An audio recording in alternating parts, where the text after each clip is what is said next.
O São Paulo soube arriscar, apostar, foi campeão da Copa do Brasil. O Flamengo não soube corrigir a rota quando os primeiros erros crassos ficaram evidenciados e foi merecidamente derrotado na decisão e em várias outras ao longo de 2023. Vídeo da decisão, vídeo longo dessa decisão, porque são muitos os aspectos que merecem uma abordagem mais extensa, e é isso que a gente vai se propor a fazer no vídeo de hoje. Parabéns, em primeiro lugar, à torcida tricolor por todo o espetáculo ontem no Morumbi. Nós precisamos falar a verdade aqui. A CBF é uma entidade que recebe as críticas quando tem que receber, e quando acerta o elogio tem que vir, e é como eu sempre digo, ninguém é ruim o tempo todo, ninguém é bom o tempo todo. Ontem nós tivemos um espetáculo digno de grandes eventos, feito pela CBF, feito também pelo São Paulo, que foi o mandante, como já tinha sido no Maracanã no primeiro jogo. Uma linda final, do início ao fim, do pré até o pós, dentro do Morumbi. Então, parabéns a todo mundo que participou dessa organização, dos dois jogos, né? Acho que nós tivemos dois grandes espetáculos, à altura de um São Paulo e Flamengo, à altura de uma Copa do Brasil, o acerto ao colocar os jogos em 2 domingos. Domingo é o dia nobre do futebol, o final tem que ser domingo. O Brasil para acompanhar uma final no domingo, 4 da tarde, horário perfeito. Assim, foi impecável a organização da final da Copa do Brasil. Sejamos absolutamente justos aqui. Vamos lá, deixa o like do vídeo aí, se inscreve no canal, vem com a gente, ativando o sininho rumo a 130 mil inscritos, estão bem pertinho, faltam menos de 2 mil para a gente chegar lá. Tô de olho aqui no site, o Aposta Ganha já colocou as cotações para o jogo atrasado dessa segunda-feira, América Mineiro e Vasco. Eu vou de vitória do Vasco, tá embaladíssimo, tá vivendo um grande momento, o jogo é em BH e você pode fazer a sua fezinha também. Clica no link que tá no primeiro comentário desse vídeo, você vai se cadastrar. Cada cadastro ajuda muito o nosso trabalho aqui, é super importante para o canal, então faça isso agora. Link no primeiro comentário deste vídeo. Bom, gente, vamos lá. Vamos começar falando do campeão, do vencedor da decisão, do São Paulo Futebol Clube. Eu quero falar primeiro do jogo e depois falar de aspectos que circundam essa conquista. São Paulo ontem... Tem gente que diz, né, tem aquele ditado, final não se joga necessariamente, final se ganha. São Paulo ontem ganhou a final com regulamento, com inteligência, com estratégia, com uma dose de sangue frio. São Paulo ontem foi um time que viu o Flamengo naturalmente ser mais agressivo, porque o Flamengo já entrou numa posição de desespero, de desvantagem no placar, tomou pressão na parte inicial do jogo. Quando o São Paulo toma o gol, o jogo já estava mais equilibrado, mas o São Paulo não saiu do seu plano. O São Paulo tocava a bola, o São Paulo desacelerava o jogo, o São Paulo ganhava tempo. E isso é jogar uma final de maneira inteligente. Você pode ganhar uma final de várias formas. Quando você já tem uma vantagem obtida no primeiro jogo, você pode administrar essa vantagem. O melhor jogo do São Paulo na final foi o do Maracanã.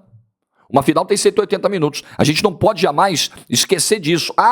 O Flamengo foi melhor no Morumbi, especialmente no primeiro tempo. São Paulo não mereceu. Claro, para com isso, para com esse papo, para com essa conversa de mãe, essa conversa de louco. O São Paulo fez um grande jogo no Maracanã. O São Paulo amassou o Flamengo no primeiro tempo no Maracanã. O São Paulo finalizou bastante no primeiro tempo no Maracanã. Além do gol do Caleri, o São Paulo teve outras 3 chances de gol no primeiro tempo, só no primeiro tempo no Maracanã. Então, resultado em jogo de 180 minutos se constrói ao longo desses 180. Então, ganhou o time que foi melhor no Maracanã e que soube administrar a vantagem no Morumbi. É um grande mérito do São Paulo. Então, o São Paulo faz um jogo inteligente. Quando toma o gol, a coisa estava equilibrada e o Flamengo, depois do gol do Bruno Henrique, teve a chance de fazer o segundo num outro ataque. E aí tem a felicidade do chute do Nestor, que pra mim, cara, vamos falar a verdade aqui, é o grande jogador do São Paulo na final. Porque ele dá assistência pro gol do Caleri do Maracanã, o cruzamento é dele, preciso, e ele faz o gol no rebote do Rossi, uma batida muito difícil da entrada da área no canto esquerdo. Então, para mim, e é uma redenção para um cara que já recebeu muitas críticas, algumas merecidas, não percamos o fio das coisas, outras exageradas, obviamente, como tudo do futebol brasileiro é muito exagerado, ou quase tudo, e foi o cara que resolveu, se redimiu, teve um papel muito importante nessa final. O Caleri teve um papel muito importante também, com o gol que fez, e jogando no sacrifício. Ontem ele revelou que está com problema no tornozelo, vai precisar parar agora, operar e só voltar no ano que vem. Vários outros jogadores, o Rafinha, que fez um primeiro jogo no Maracanã fantástico. O Beraldo, que dá uma segurança a essa defesa impressionante. O Diego Costa, que entrou na fogueira no lugar do Arboleda e não sentiu e entrou muito bem. O Rafael, que fez ontem defesas muito importantes. Então você pode citar vários jogadores que foram importantes nessa conquista do São Paulo. Segundo tempo, você percebe naturalmente uma perda de fôlego, uma perda de ímpeto do Flamengo e o São Paulo seguindo a sua proposta, a sua batida. O São Paulo não mudou, não teve grande alteração no seu padrão de atuação do primeiro para o segundo tempo. Foi consistente e levou o título com muito merecimento. Uma grande campanha, uma grande campanha. Não dá para dizer que o Flamengo não fez uma grande campanha, eu vou falar sobre isso já já, porque tem uma fala do Gabigol na zona mista, mas a grande campanha mesmo, a melhor campanha mais impactante dessa Copa do Brasil foi a do São Paulo, mesmo com o susto naquele confronto contra o Sport dentro do Morumbi. Mas o São Paulo elimina o Palmeiras com uma grande atuação dentro do Allianz Parque, especialmente. O São Paulo elimina o Corinthians já fazendo um jogo bom em Itaquera e numa fatalidade do talento do Renato Augusto, 2 vaciladas, 2 gols do cara. E na volta o São Paulo engole o Corinthians sem piedade dentro do Morumbi. E contra o Flamengo, o São Paulo é melhor no Maracanã, faz a vantagem no Maracanã e administra dentro do Morumbi. São Paulo eliminou adversários de peso de rivalidade, peso de investimento, de qualidade de elenco e foi campeão de maneira enorme. E eu sempre digo aqui o respeito, eu sempre repito, friso isso, o respeito, a admiração que eu tenho pela instituição São Paulo Futebol Clube. Obviamente que eu não sou São Paulino, eu torço para um rival do São Paulo, mas eu trabalho com futebol e eu tenho muita admiração pelas instituições e pelas histórias que essas instituições carregam dentro do futebol. Elas são muito importantes. Ver o São Paulo passar uma década tendo eliminações, frustrações, vexames, é óbvio que do ponto de vista da rivalidade é legal. O cara zoa, o cara tira um sarro, né? Eu, como torcedor de um rival do São Paulo, se eu encontrar um São Paulino e a gente lembrar do assunto, eu vou dar uma zoada, é normal. Mas eu, como alguém que gosta de futebol, como um jornalista, não me agrada. Eu acho que faz mal ao futebol você ver uma instituição do tamanho do São Paulo, com mais de 20 milhões de torcedores, uma das 3 maiores torcidas do Brasil, passar pelo que passou nos últimos tempos. Então, ter o São Paulo de novo campeão é bom para o futebol brasileiro, é bom para a cidade de São Paulo. Ontem isso aqui estava num ambiente, sabe, como há muito tempo a gente não via, né, com a torcida do São Paulo, porque a gente viu o Corinthians jogar final no passado, a gente tem visto o Palmeiras jogar um monte de final e ser campeão de um monte delas e tem visto esse ambiente aqui em São Paulo. Então esse lado tricolor, ele estava tímido, né? E ontem a gente viu de novo. Então a gente vê esse monte de bandeira, esse monte de São Paulino orgulhoso, camisas. Estou aqui olhando daqui da minha janela, um monte de gente passando com camisa do São Paulo. Acabei de ver um casal passando aqui. E é isso. E é isso. Isso faz bem ao futebol. A gente precisa ter as grandes torcidas motivadas, as grandes instituições ganhando. Claro, se você for falar isso com qualquer torcedor, o cara que não é São Paulino está me ouvindo, o cara está pensando que se dane o São Paulo, né? Eu quero que o meu time ganhe 3, 4, 5 Copa do Brasil seguidas. Ok, do ponto de vista do torcedor eu entendo. Do ponto de vista de quem olha o futebol com um outro olhar, por um outro viés, pô, é bom ter um São Paulo ganhando. Vai ser bom se a gente tiver, por exemplo, um Botafogo ganhando um Campeonato Brasileiro. Vai ser bom se a gente tiver, talvez, aí um Fluminense campeão da Libertadores pela primeira vez, ou um Internacional voltando a ganhar depois de tanto tempo. Enfim, cara, eu gosto de ver as grandes camisas do futebol brasileiro tendo os seus momentos de alegria, né? E obviamente que você vai ter clubes que são mais dominantes. Em todo lugar acontece isso. Tem clubes que são grandes, outros que são gigantes, que é uma coisa um pouquinho a mais do grande. Tem clubes que têm um domínio maior, tem clubes que vivem um jejum maior, ganham um título ali, interrompem um jejum, mas depois vão viver outro período. Aí é da história de cada um, é da quantidade de investimento, é da competência, é do fator sorte, que eu também acho que existe no futebol. É uma série de fatores. Mas o futebol brasileiro tem um monte de clube grande. E o São Paulo é um deles. E o São Paulo, nos últimos anos, ele vinha vivendo uma realidade que era incompatível com a grandeza dele. E aí, eu não vou entrar em aspectos místicos disso aqui, né? Vocês sabem que eu acredito em peso de camisa? Quando eu levo em consideração que existe um respeito de um adversário, né? Você pode estar enfrentando o São Paulo em péssima fase, mas é o São Paulo, dentro do Morumbi. Então você vai respeitar, aquilo vai ter uma influência, aquilo mexe com o adversário, aquilo mexe com quem está vestindo a camisa. É nisso que eu acredito. A camisa não vai ganhar todos os jogos sozinha, não vai ganhar todos os campeonatos, mas em momentos pontuais é um fator que entra, é um dos múltiplos fatores do futebol. Mas a minha crença em coisas pouco explicáveis, impalpáveis, ela vai até aí. Essa coisa de dizer, o apelido soberano que trouxe toda essa carga negativa para o São Paulo. Não acredito. Porque o Lucas tinha que voltar, tinha que fechar aquele portal lá do jogo contra o Tigre da Sul-Americana. Só quando jogou uma outra partida contra o Tigre, 180 minutos no Morumbi, que foi na Sul-Americana desse ano, e que o Lucas voltou, o São Paulo voltou a ser campeão, porque tinha... Não acredito nisso. Acho que o que aconteceu é que o São Paulo viveu anos de más administrações, uma soma muito perigosa, muito explosiva e nociva a uma instituição dessa grandeza. Essa soma de incompetência administrativa, com manobras estatutárias, com tentativa de perpetuação do poder, de um pequeno grupo se fechando e tentando tomar um clube, com uma falta de ambição. Durante muito tempo, a gente viu elencos sendo formados no São Paulo e elencos sendo eliminados, elencos fracassando, sem que houvesse uma grande revolta interna. Você não percebia, você via o São Paulo cair das competições como se fosse a coisa mais natural do mundo. Eu acho que o Rogério Ceni ajudou um pouco na mudança dessa chave, né, desse processo de mostrar, galera, vocês estão no São Paulo, vocês não estão num spa, com todo respeito aos spas que são maravilhosos, vocês não estão, sabe, de férias, vocês vieram aqui para ganhar, vocês estão representando uma das maiores camisas, gente, não é do Brasil e do continente, é do mundo. Este clube é tricampeão do mundo. Então o cara não pode ser eliminado pelo Mirassol, por exemplo, e achar que tá tudo legal, cara, não pode.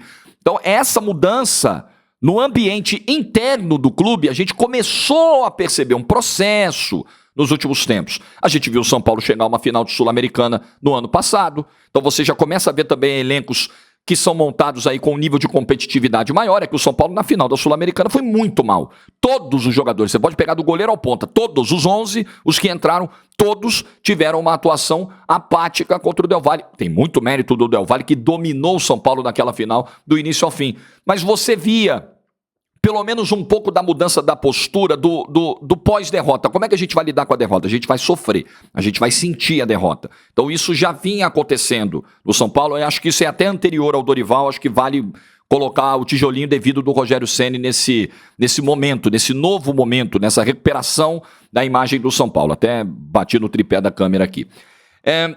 Sobre o Dorival, e aí já que eu falei de treinador, o grande mérito da conquista do Dorival foi conseguir tirar mais desse grupo do que o Rogério Ceni vinha tirando. E aí, ao mesmo tempo que eu faço um elogio ao antecessor, nesse momento vai aqui uma observação que é inescapável. O Dorival conseguiu fazer mais com esse elenco do que o Rogério. Eu não tenho dúvida da capacidade do Rogério como treinador. Eu acho que o Rogério é um excepcional treinador. Em termos de visão de jogo, de ideias de jogo, de aplicação, de trabalho tático, de entendimento, de leitura, o Rogério é inteligentíssimo. Já dava sinais disso nos tempos em que era jogador. O Rogério é fora da curva. Eu acho que o Rogério tem tudo para trilhar uma carreira muito grande como técnico, mas talvez ele ainda não tenha desenvolvido, melhor, uma habilidade que o Dorival tem de sobra, que é o trato, que é o dia a dia, que é gestão de grupo, gestão de pessoas, gerir 30, 40 pensamentos diferentes, visões de vidas diferentes, formações intelectuais diferentes. É um grande desafio você se fazer ouvido, entendido, compreendido num grupo tão heterogêneo. Isso é habilidade para poucos, e o Dorival tem. E aí você soma isso, porque tem muita gente que injustamente rotula o Dorival de ser apenas esse cara. Você soma isso a toda a qualidade tática do trabalho do Dorival, a maneira propositiva como as equipes dele jogam, né? O jeito ofensivo de jogar. Você soma tudo isso, todas as habilidades de vestiário, a habilidade de campo, ao trabalho competente de campo que o Dorival faz e faz há muito tempo, e já fez em diferentes clubes. Não é à toa que esse cara é campeão da Copa do Brasil do Santos, é campeão da Copa do Brasil do Flamengo, é campeão da Copa do Brasil do São Paulo. Peraí, isso não é sorte. Isso não é só chegar e saber levar os caras. Não é só chegar e falar, beleza, faz o que vocês quiserem em campo. Como injustamente, e o Dorival lembrou disso na coletiva de ontem, injustamente fizeram essa avaliação depois dos títulos no Flamengo no ano passado. O Dorival só botou os caras para jogar e pronto. O Dorival só deixou os caras à vontade, como se ele não tivesse qualquer mérito na conquista. Eu acho que além de uma injustiça, aí eu vou ser um pouquinho desrespeitoso até, é burrice. É análise rasa, é análise burra do que fez o Dorival Júnior no Flamengo no ano passado. Porque depois do Dorival Júnior vieram 2 treinadores com esse mesmo elenco, eles pioraram o elenco. Então, não acredite nessa história de que treinador não ganha jogo. Treinador é uma peça fundamental. Claro que ele não bate o pênalti decisivo. Ele não perde uma finalização embaixo do travessão. Você tem as tomadas de decisão que são de responsabilidade de quem está dentro de campo. Mas qual é o caminho que levou o time até o momento da tomada de decisão do centroavante na cara do gol? Quem constrói esse caminho é o treinador. Então dizer que, não, é bobagem, tá aí.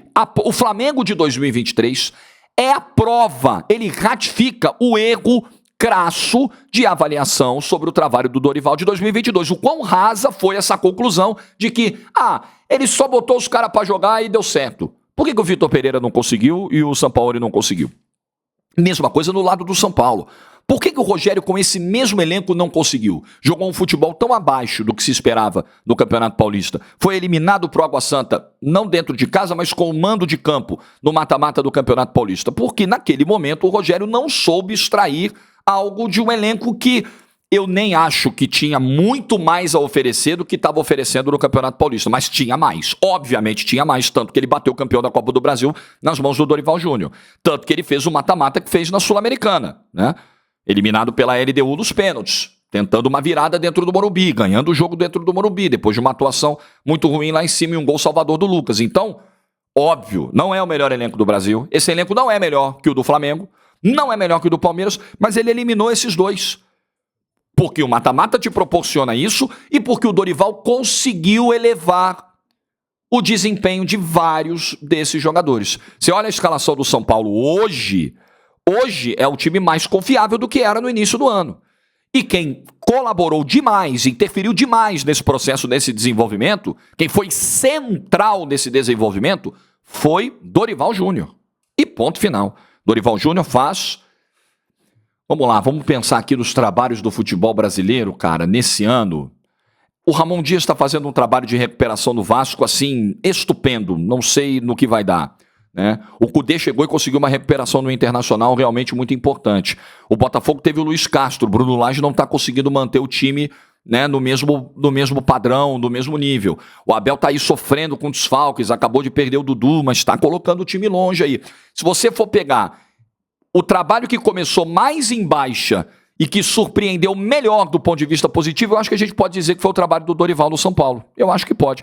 Com ressalvas sobre o Campeonato Brasileiro, mas aí é algo que eu já detectei aqui nos outros vídeos, né? O São Paulo ligou o modo Copa, o São Paulo priorizou as Copas, o São Paulo se preparou para ganhar as Copas, ganhou uma das duas que disputou e o foco no Campeonato Brasileiro ficou perdido. Tem 14 rodadas pela frente para o São Paulo recuperar ali uma posição mais de acordo com o que esse elenco tem a oferecer. E acho que agora, tirando esse peso dos ombros, isso deve acontecer.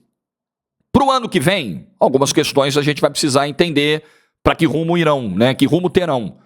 Vai manter jogadores? É difícil, né? É difícil, com o Beraldo valorizado, com o Pablo Maia valorizado e com a necessidade ainda de fazer caixa, por mais que o São Paulo tenha arrecadado muito esse ano com bilheteria, deve superar os números que já foram muito bons no ano passado, tenha faturado só ontem, por exemplo, 70 milhões de reais com o título da Copa do Brasil, mas o São Paulo ainda está numa situação de recuperação das suas finanças. Então, é muito provável que alguns nomes saiam desse elenco, sejam vendidos na próxima janela. Ontem o presidente Casares falou disso na Zona Mista, falou, o nosso compromisso aqui, nós conversamos com o Dorival quando ele chegou, era manter todo esse grupo até a próxima janela. A próxima janela é a janela de janeiro, da Europa.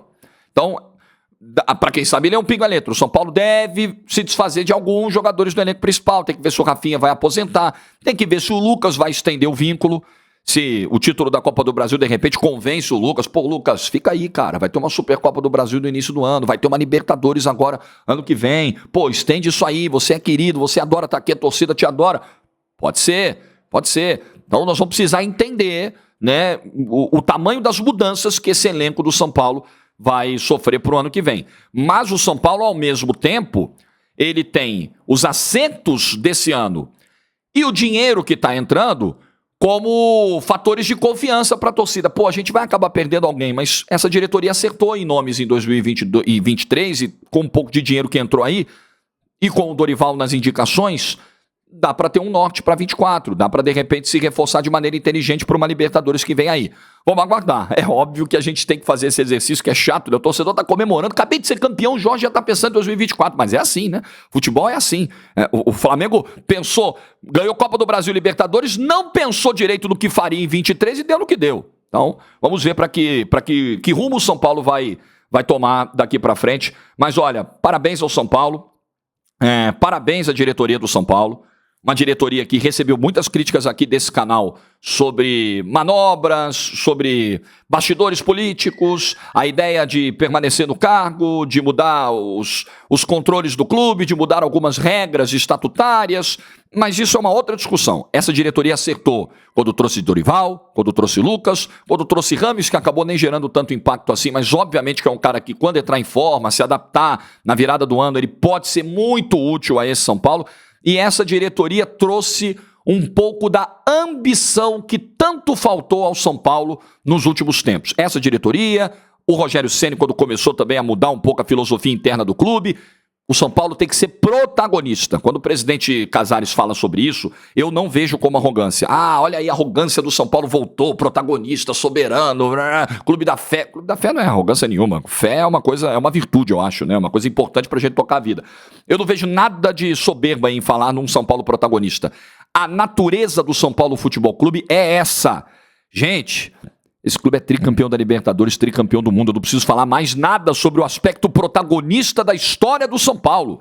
E que bom que o São Paulo se coloque assim e faça com que os outros o enxerguem novamente assim. A maneira como as pessoas te observam, ela depende muito de como você se vende, de como você se posiciona. Se você é um coitadinho, se você só fracassa, se você... Aí pronto. As pessoas não vão temer você, as pessoas vão ter pena. Se você se posicionar como alguém relevante, como alguém grande, se você tiver essa postura vencedora, as pessoas vão te olhar de outra forma.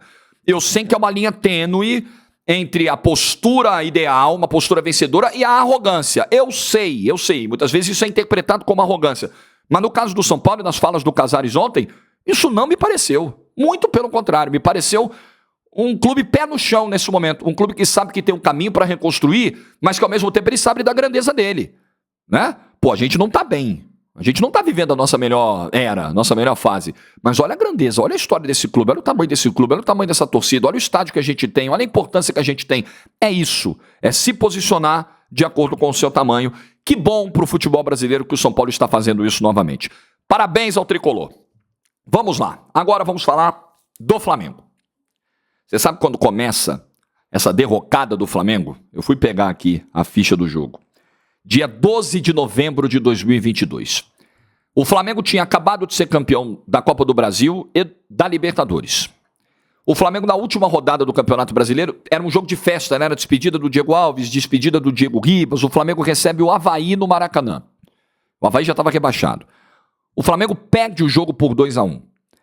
E muita gente no Flamengo, depois desse jogo e de outros da reta final do Campeonato Brasileiro, muita gente do ambiente digital do Flamengo começou a difundir uma ideia de: olha como esse time caiu, olha só, esse time se despede perdendo para o Avaí dentro do Maracanã, esse time não compete mais, o Dorival chegou no limite, o Dorival não tira mais nada desses caras, tem que mandar embora. Foi uma leitura muito equivocada. O problema é que algumas pessoas que fizeram de boa fé essa leitura e se equivocaram, reconheceram isso ao longo de 2023. Pô, é verdade, a gente fez uma análise exagerada daquela queda. Que se dane a queda que o Flamengo teve na reta final do Brasileiro depois de ganhar a Copa do Brasil e Libertadores, gente. Me digam qual clube no Brasil, nessa configuração atual de calendário, ganhou Copa do Brasil, Libertadores e Brasileiro do mesmo ano. Me diga! O Flamengo 2019 não conseguiu, o Palmeiras de 20 não conseguiu, o Galo da dobradinha do Brasileiro de 21 não conseguiu, o Flamengo de 22 não conseguiu, ninguém vai conseguir em 23. Não dá, simplesmente não dá.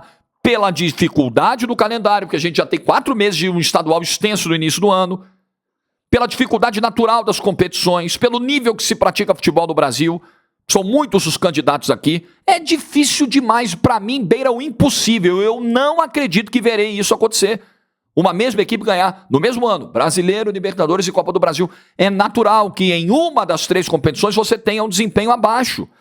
Só que muitas pessoas que viram isso, tiveram essa análise que se provou equivocada, não estou aqui constrangendo ninguém, a análise foi equivocada. Como eu faço análises erradas aqui, óbvio, projeções que não se confirmam, acontece, mas quem fez essa análise de boa fé, reconheceu isso ao longo de 2023.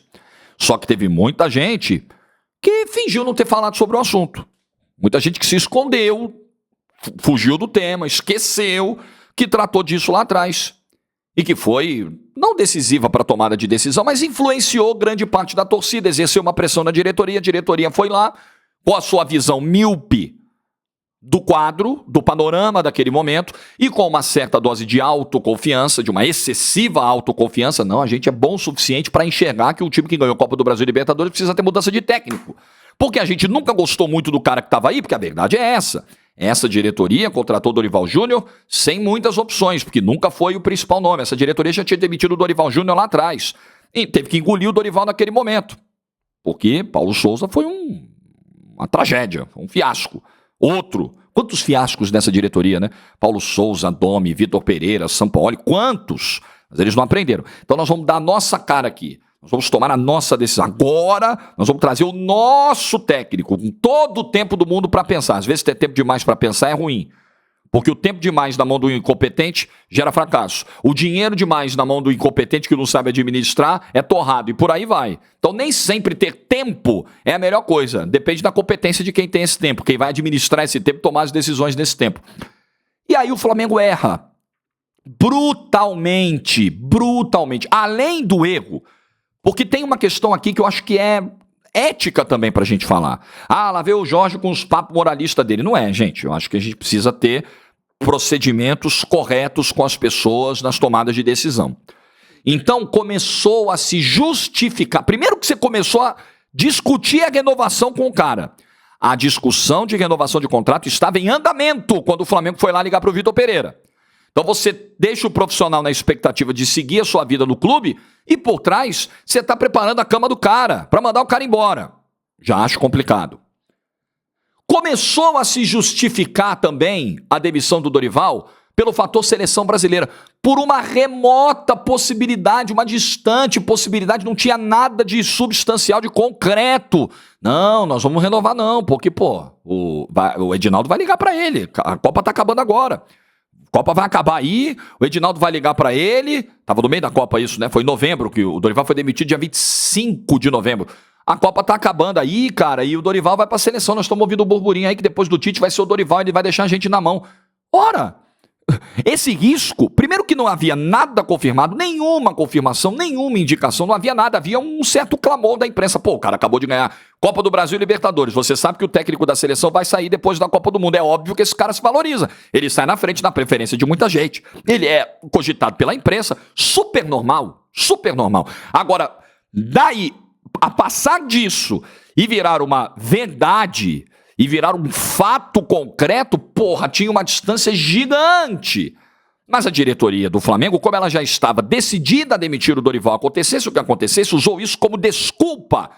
E alguns defensores dessa diretoria na imprensa fizeram o mesmo. Ou defensores na diretoria, ou apenas simplesmente pessoas que estavam alinhadas com aquele pensamento de que tinha que demitir o Dorival. Usaram isso como desculpa. Não, tem que mandar embora mesmo, porque o Edinaldo vai ligar pra ele, ele vai sair. Ele vai sair no meio do planejamento pro Mundial. Tem que mandar embora agora. Erro crasso.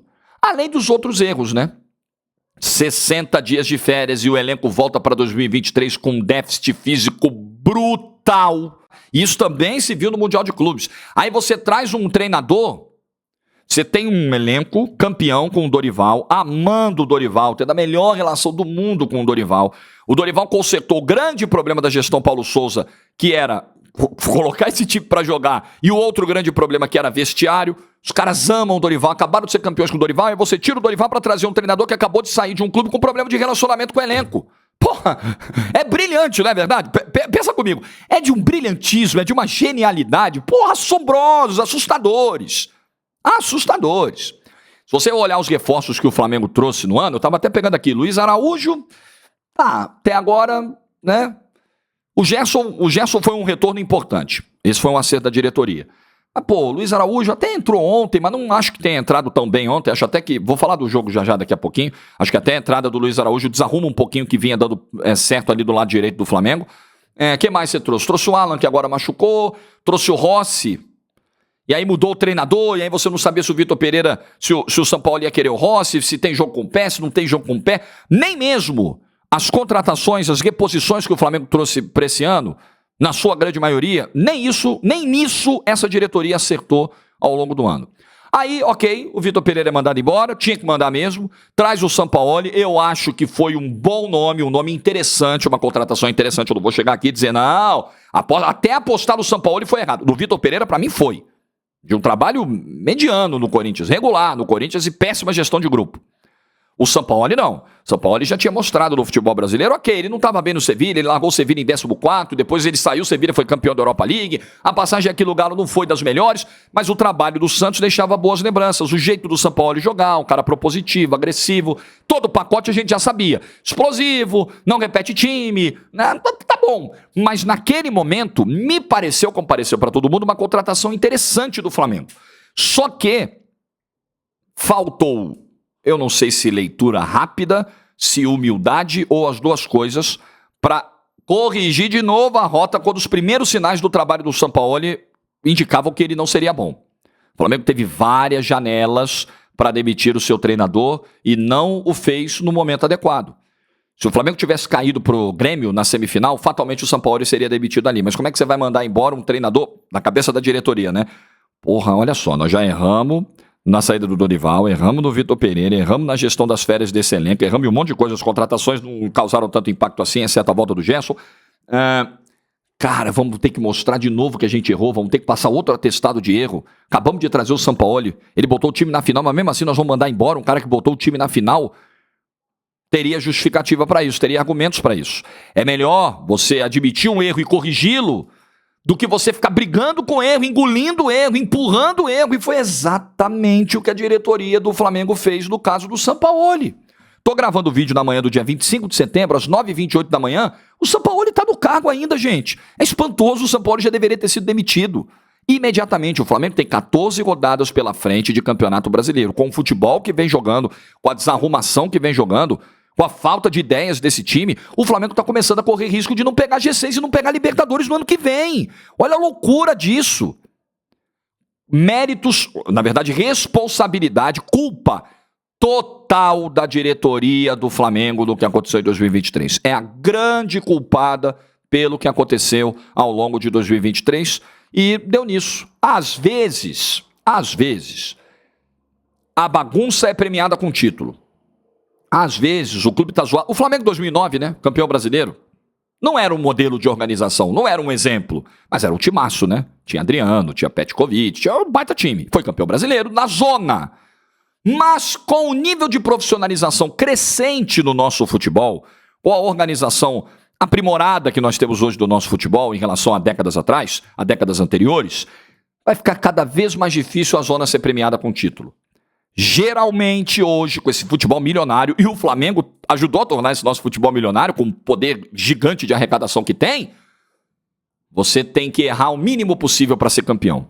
O futebol de hoje em dia, milionário, competitivo, não admite desaforo, não admite erro infantil, não admite erro por soberba, não admite erro por falta de leitura, de humildade, não admite. Não admite, o Flamengo de 2023 foi um grande exemplo disso. Que fiquem as lições, né, para essa diretoria, que pelo visto não vai mudar. As cabeças do futebol do Flamengo vão continuar sendo essas aí. Landim, Braz, Spindel, nada vai mudar. Vamos ver se eles vão mudar a mentalidade. Se vão ter a humildade, eu acho difícil, porque não parece ser uma diretoria composta por gente muito humilde, para entender. Fizemos cagada mesmo, e não podemos repetir. E acho até que o pedido de desculpa para a torcida deveria existir nessa hora. Eu gostaria muito de ver, porque na hora que ganha, é muito fácil chegar, Real Madrid pode esperar, fazer corinho, ir para a Câmara de Vereadores com o voto do Carioca, nos braços do povo, né? Fazer videozinho em rede social é muito fácil. Não vai mudar o resultado da final da Copa do Brasil. O campeão continua sendo São Paulo. Mas chegar para a torcida e falar, galera, a gente errou mesmo.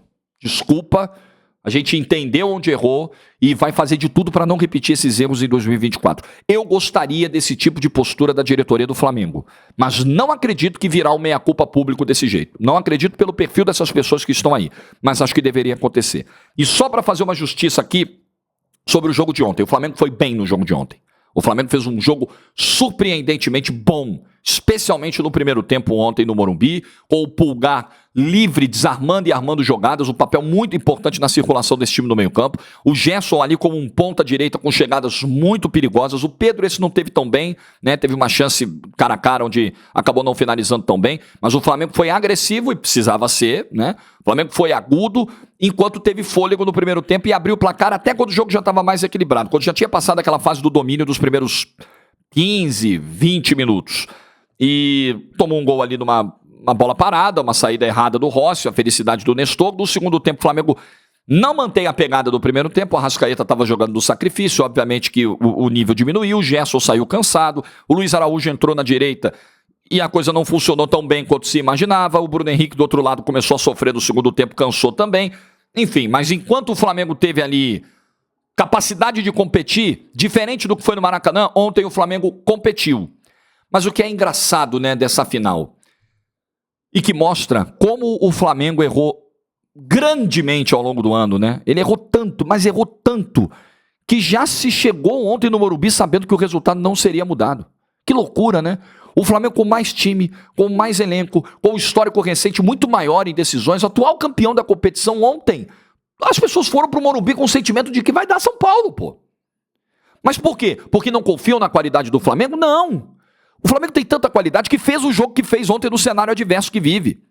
Mas não confiam no trabalho da diretoria, e especialmente no trabalho da comissão técnica. Ou no trabalho da comissão técnica, especialmente no trabalho da diretoria, tanto faz. Eu acho que nesse momento tem culpas grandes aí para os dois lados, apesar de eu achar que a diretoria é a grande cabeça disso tudo. É uma loucura, né? Esse Flamengo vivendo seu melhor momento, sua melhor era nesse século, campeão de tudo, quase tudo de 2019 para cá, chegou numa final de Copa do Brasil no Morumbi com as pessoas sabendo que não ia dar. Todo mundo com a sensação, vai dar São Paulo, vai dar São Paulo. Eu não vi isso acontecer nas decisões que o Flamengo jogou de 19 para cá, em nenhuma decisão esse panorama, essa situação. Pô, o Flamengo não vai dar mesmo, vai dar São Paulo mesmo, já era pro Flamengo. Sai. O Flamengo passou a semana assim, né? As projeções todas eram essas e acabaram se confirmando.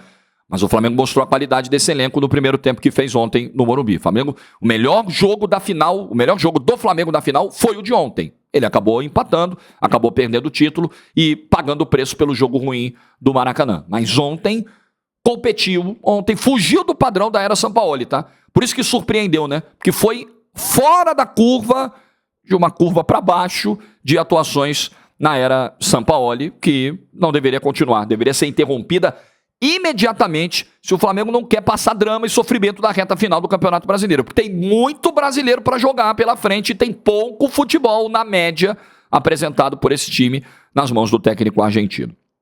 Bom, tá feita a análise então da grande decisão. Parabéns ao São Paulo pelo título inédito e que o São Paulo se reencontre, né, com os seus grandes momentos, com as suas grandes conquistas, com as finais. São Paulo já disputou a final do ano passado da Sul-Americana, disputou e ganhou a final da Copa do Brasil esse ano, vai virar 2024 disputando a Supercopa do Brasil contra o campeão brasileiro.